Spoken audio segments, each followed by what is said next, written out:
요한계시록 16장 1절에서 9절까지 잠을 읽겠습니다. 또 내가 들으니 성전에서 큰 음성이 나서 일곱 천사에게 말하되 너희는 가서 하나님의 진노의 일곱 대접을 땅에 쏟으라 하더라. 첫째 천사가 가서 그 대접을 땅에 쏟음에 짐승의 표를 받은 사람들과 그 우상에게 경배하는 자들에게 악하고 독한 종기가 나더라. 둘째 천사가 그 대접을 바다에 쏟음에 바다가 죽은 자의 피같이 되나니 바다 가운데 모든 생물이 죽더라. 셋째 천사가 그 대접을 강과 물 근원에 쏟음에 비가 되더라. 내가 들으니 물을 차지한 천사가 이르되 전에도 계셨고 지금도 계신 거룩하신 이여 이렇게 심판하시니 의로우시도다. 그들이 성도들과 선지자들의 피를 흘렸으므로 그들에게 피를 마시게 하신 것이 합당하니이다 하더라. 또 내가 들으니 제단이 말하기를 그러하다. 주 하나님 곧 전능하신 이시여 심판하시는 것이 참되고 의로우시도다 하더라. 넷째 천사가 그 대접을 해에 쏟음에 해가 권세를 받아 불로 사람들을 태우니 사람들이 크게 태움에 태워진지라. 이 재앙들을 행하는 권세를 가지신 하나님의 이름을 비방하며 또 회개하지 아니하고 주께 영광을 돌리지 아니하더라. 아멘. 자, 우리가 이제 16장에 들어오면서 이제 일곱 대접 심판이 이제 시작되고 있습니다. 계시록에 일곱인, 일곱 나팔, 일곱 대접, 인 나팔 대접 이렇게 칠중 재앙이 이렇게 쭉 이어지고 있는데 강도가 점점 세지고 있습니다.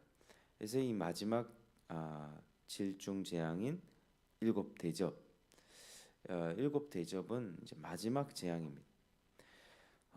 본문에는 이 천사들이 하나님의 진노가 가득 담겨 있는 일곱 대접을 어디에 쏟았는지 그 결과가 어떠했는지를 잘 기록하고 있습니다.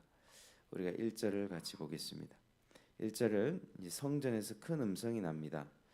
이 음성은 하나님께서 성전에서 친히 마지막 재앙을 진두지휘하시는 음성입니다. 그런데 하나님께서 진노의 대접을 쏟으신 그 대상을 크게 둘로 나눌 수 있습니다. 자, 첫 번째부터 네 번째 대접은 자연 세계에 쏟는 재앙, 곧 땅, 바다, 태양에 이 진노의 대접을 쏟았습니다. 그리고 다섯 번째부터 일곱 번째 대접은 짐승과 마귀에게 진노의 대접을 쏟았습니다. 그래서 본문은 하나님께서 마지막 날에 세상을 어떻게 심판하시고 믿는 자들을 구원하실 것인지에 대한 그림을 보여줍니다. 오늘은 첫 번째 네 재앙에 대해서 살펴봅니다. 자, 2절에 보니까 땅에 쏟은 대접 재앙입니다. 첫째 천사가 가서 그 대접을 땅에 쏟았습니다. 그래서 땅에서는 짐승의 표를 받은 사람들과 그 우상에게 경배하는 자들에게 악하고 독한 종기가 났습니다. 자, 이는 출애굽 때 애굽에 내려진 여섯 번째 재앙과 비슷합니다. 또 욥의 몸에 난 악창과 같은 것입니다. 그래서 이 재앙은 욥의 고백처럼 그 고통을 상상하기 어려울 만큼 큰 것입니다. 자, 두 번째 3절에 보니까 그 바다에 쏟은 대접 재앙입니다. 이 천사가 하나님의 진노가 가득 담긴 대접을 땅에 이 바다에 쏟았습니다. 그래서 바다가 죽은 자의 피같이 변했습니다. 이 재앙은 애굽에 내린 첫 번째 재앙, 나일 강물이 피로 변해서 고기들이 떼죽음 당하고 물에서 악취가 난 재앙과 유사합니다. 둘째 나팔을 불었을 때도 바다가 피로 변했습니다. 그때 바다 피조물 가운데 3분의 1이 죽었었죠. 그러나 이 둘째 대접을 쏟으니 바다가 죽은 자의 피와 같이 응고되어서 썩어서 악취가 진동했습니다. 바다 가운데 거하는 모든 생물이 죽었다. 이게 점점 강도가 세진 것이죠. 세 번째 4절에 보니까 셋째 천사가 그 대접을 강과 물 근원에 쏟음에 이 강과 물 근원에 대접을 쏟았습니다. 그러자 강과 모든 물의 근원이 피로 변해 버렸습니다. 이 셋째 나팔을 불었을 때도 강의 물샘의 3분의 1이 쓴물이 되어서 많은 사람이 죽었습니다. 이제 3분의 1이 죽은 거죠. 강과 물샘은 인간의 그 생명과 직결되어 있었습니다. 그런데 물의 근원과 지금 강이 피로 변했으니 마실 물이 없어지고 결국 피를 마셔야 되는 그런 형편이 되었습니다. 자, 하나님께서는 왜 이런 재앙을 내리셨습니까? 자, 5절에 보니까 물을 다스리는 천사가 그 이유를 이렇게 외쳤습니다. 지금 전에도 계셨고 지금도 계신 거룩하신 이여 이렇게 심판하시니 의로우시도다. 그러니까 하나님의 심판의 의로우심을 선포했습니다. 절대로 불의한 게 아니라 하나님은 아주 공정하게 의롭게 심판을 내리셨다. 그래서 전에도 계셨고 이전에 계시니라고 하나님을 설명했는데 하나님이 영원히 변함이 없으시며 신실한 분이심을 말해주는 것입니다. 하나님은 거룩하셔서 온 세상을 심판하실 수 있는 의로운 분이십니다. 자, 6절에 보니까 그들이 성도들과 선지자들의 피를 흘렸으므로 그들에게 피를 마시게 하신 것이 합당하니이다. 그들이 하나님의 백성을 괴롭히고 핍박하고 순교의 피를 흘리게 했으므로 그들로 하여금 피를 마시게 하신 것이 당연하다, 합당하다는 것입니다. 하나님이 이렇게 의롭게 심판을 행하십니다. 또 7절에 보니까 제단이 말을 합니다. 그러하다 주 하나님 곧 전능하신 이시여 심판하시는 것이 참되시고 의로우시도다. 그러니까 하나님이 참되고 의롭게 심판을 행하셨다. 특별히 이제 핍박을 받고 순교당한 영혼들이 제단 아래에서 하나님께 그 피를 갚아달라고 큰 소리로 탄식하며 탄원하며 부르짖었습니다. 그러므로 그 제단이 입을 열어서 말했다는 것은 그들의 기도를 들으시고 물과 물의 근원이 피로 변하게 하는 심판이 내리셨다는 것을 보여줍니다. 자, 하나님의 심판은 이 핍박받는 성도들이나 순교자들의 울부짖는 기도에 대한 응답이었던 것입니다. 그래서 제단이 말을 하게 하심으로 하나님의 심판이 아주 정당하다는 것을 다시 한번 확인해 주었던 것입니다. 자, 넷째 심판 8절 보니까 넷째 천사가 그 대접을 해 쏟으며 해가 권세를 받아 불로 사람들을 태우니 넷째 천사는 해의 진노를 대접을 쏟았는데 해가 권세를 받아서 사람들을 다 태워 버렸습니다. 갑자기 뜨거운 기운을 발하여서 사람들을 태운 것입니다. 이 넷째 나팔 재앙에서는 해가 빛을 잃고 천계의 3분의 1이 어두워졌습니다. 근데 넷째 이 대접 재앙 때에는 해가 오히려 뜨거워져서 사람들을 태워 버렸습니다. 하나님께서는 태양의 열과 빛도 조절하시고 또 우리 인생들에게 각종 에너지를 공급하시는데 하나님이 진노를 쏟으시니까 태양이 사람들을 죽이는 도구가 되어 버렸습니다. 하나님은 태양과 지구의 위치를 아주 정확하게 두셔서 이게 봄, 여름, 가을, 겨울 순환하면서 이 온도를 아주 적당하게 적절하게 이렇게 이끌어 오셨는데 이게 대접 재앙이 쏟아지니까 완전히 이제 태양이 이제 살인 도구가 되었다는 것입니다.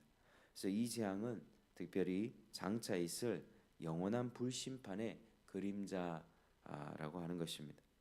그런데 신기하게도 이 구절에 보니까 사람들이 크게 태움에 태워진지라 이 재앙들을 행하는 권세를 가지신 하나님의 이름을 비방하며 또 회개하지 아니하고 주께 영광을 돌리지 아니하더라 이렇게 말씀하고 있습니다. 그러니까 구속함을 받은 성도들은 해나 아무 뜨거운 기운에 상하지 않았고 이 짐승의 표를 받은 사람 또 우상에게 경배하는 사람 이 불신자들 그 사람들이 이런 재앙을 당한 것입니다. 그래서 이 사람들이 하나님을 비방하고 회개하지 않고 주께 영광 돌리지 않았다 이렇게 말씀하고 있습니다. 자, 우리가 이 말씀을 이제 적용을 해볼 때 하나님은 인과 나팔 재앙을 통해서 회개할 수 있는 충분한 기회를 주셨습니다. 그런데 이제 대접 재앙에 넘어가면서 회개하지 않고 끝까지 완고한 자에게는 끝까지 짐승 체제에서 짐승을 숭배하고 우상 경배하는 자들에게는 대접 재앙을 내리시는 것입니다. 긍휼이 없는 진노의 심판이 바로 대접 심판입니다. 그러니 재앙을 당할 때 하나님을 비방하며 회개치 않는 것입니다. 사람은 환난을 당한다고 다 겸손해지는 것 아닙니다. 나이가 많이 드신 분들 전도를 해보면 동네도 어른들이 참 많이 있는데 그 마음이 너무나도 완고합니다. 고통, 이 세상을 살면서 온갖 고통을 다 겪었지만 그 고통을 겪었다고 해서 겸손해지는 것이 아니라 하나님이 어디 있냐? 그럼 내 인생이 왜 이러냐? 그 완고한 마음이 딱딱하게 굳어서 더 이상 복음이 들어가지 않는 것을 많이 볼 수 있습니다.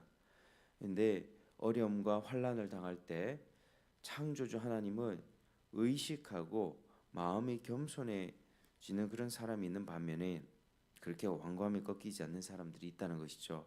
바로와 같은 사람입니다. 재앙을 당하면 당할수록 더 완고해져서 하나님을 대적했다는 것입니다. 고로 환난이 주는 의미는 알곡과 가라지가 확실히 가려진다는 것입니다. 겸손해지는 자는 더욱 겸손해집니다. 하나님 앞에 회개합니다.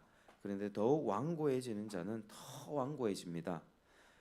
그래서 우리가 지금 이 시대에 환난의 시기로 가고 있는데 지금 또 재앙들이 쏟아져 내리고 있습니다. 산불도 재앙이었고 경제 침체, 물가 상승, 그리고 지진과 전쟁 등 여러 가지 재앙들이 지금 땅에 쏟아져 나오고 있습니다. 그리고 지금 한국에 자살하는 사람들이 하루에 수십 명씩 됩니다. OECD 압도적인 1위라고 합니다. 이것은 엄청난 재앙이죠. 사람들이 하나님의 생명에서 떠나서 자신의 목숨을 스스로 끊는다는 것. 코로나로 인하여서 죽은 사람보다 코로나 블루로 우울증과 정신질환으로 인해서 고독감으로 죽는 사람들이 훨씬 많습니다. 그래서 지금 이 시대는 대통령 탄핵에 대해서 나라가 혼란스럽지만 체제가 혼란스러운 것도 있지만 이 사람들의 이 정신과 이 세계관과 모든 것들이 지금 피폐해지고 있습니다. 우리나라가 엄청나게 지금 병들고 엄청나게 지금 사망의 그림자가 드리워져 있는 상태입니다. 그래서 우리가 지금 엄청난 재앙을 당하고 있다는 것을 우리가 인식하고 우리 이때에 정말 창조주 앞에서 내 마음이 겸손해지고 있는가? 내가 하나님의 은혜를 구하고 살아가고 있는가? 아니면 내가 사는 것은 괜찮은데 라며 그렇게 일식으로 안위하면서 그렇게 살아가고 있지는 않는가? 우리가 정말 우리 자신을 되돌아보아야만 합니다. 우리가 이런 때에 피조물이라는 사실, 나는 한낱 피조물이구나, 창조주 하나님 앞에 나 어쩔 수 없는 인생이구나 하면서 더 겸손하게 하나님께 회개하게 되고 하나님의 은혜를 구하게 된다면, 하나님을 경배하는 쪽으로 나아간다면 그것은 정말 복된 인생을 살고 있는 것입니다. 그러나 더 완악해지고 있다면 그의 구원은 장담할 수가 없습니다.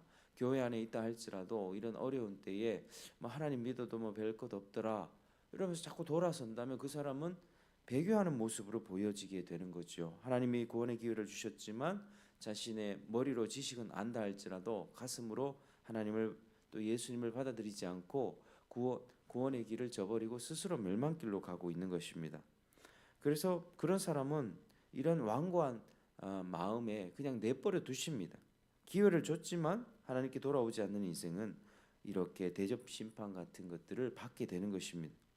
그래서 우리가 먼저 우리 자신을 잘 살피고 마음이 정말 겸손해지고 있는가, 그리고 우리 주변에 사랑하는 사람들, 전도 대상자들, 교회 안에 공동체의 구역의 지체들을 잘 살피고 하나님 앞에 부디 겸손하게 서서 주님의 은혜를 구하게 되는 그런 은혜를 우리가 받아야 되는 것입니다. 그래서 우리가 이 말씀 기억하면서 장차 이제 심판이 더 거세지고 다가올 텐데 우리 하나님 앞에 겸손한 인생이 되어서 은혜를 받고 또 주변 사람들을 겸손하게 이끌고 살리는 그런 복된 인생 살아가시기를 주의 이름으로 축복합니다. 기도하겠습니다. 하나님 아버지 감사드립니다. 오늘 7 대접 심판 중에서 4번째 심판까지 살펴보았습니다. 하나님, 이 심판이 내려질 때 참 하나님을 믿지 않고 짐승을 경배하고 우상 숭배했던 그 모든 자들에게 이런 참 끔찍한 재앙들이 내려졌습니다. 그러나 그들은 재앙을 받을 때 하나님께 회개하지 않고 더 하나님 비방했던 것을 볼 수 있었습니다. 은혜 받지 않은 자의 최후가 이런 식으로 간다는 것을 알게 됩니다. 하나님, 우리도 겸손해지길 원합니다. 이 대한민국에 내려지는 이 재앙을 통해서 하나님, 우리가 깨어서 기도하고 겸손하게 주님의 은혜를 구하며 하나님, 우리 살려주십시오. 하나님, 우리에게 하나님 부흥을 허락하여 주십시오 라고 기도하는 저희들 되게 도와주시고, 또 주변에 우리 친척들 또 가족들 사랑하는 구역 지체들 하나님 그들에게 복음을 전하고 그들을 주께로 이끄는 그런 복된 인생 살아갈 수 있도록 우리에게 은혜를 내려 주시옵소서. 오늘 하루도 하나님이 함께 하실 줄 믿고 감사드리며 예수님 이름으로 기도드립니다. 아멘. 하늘에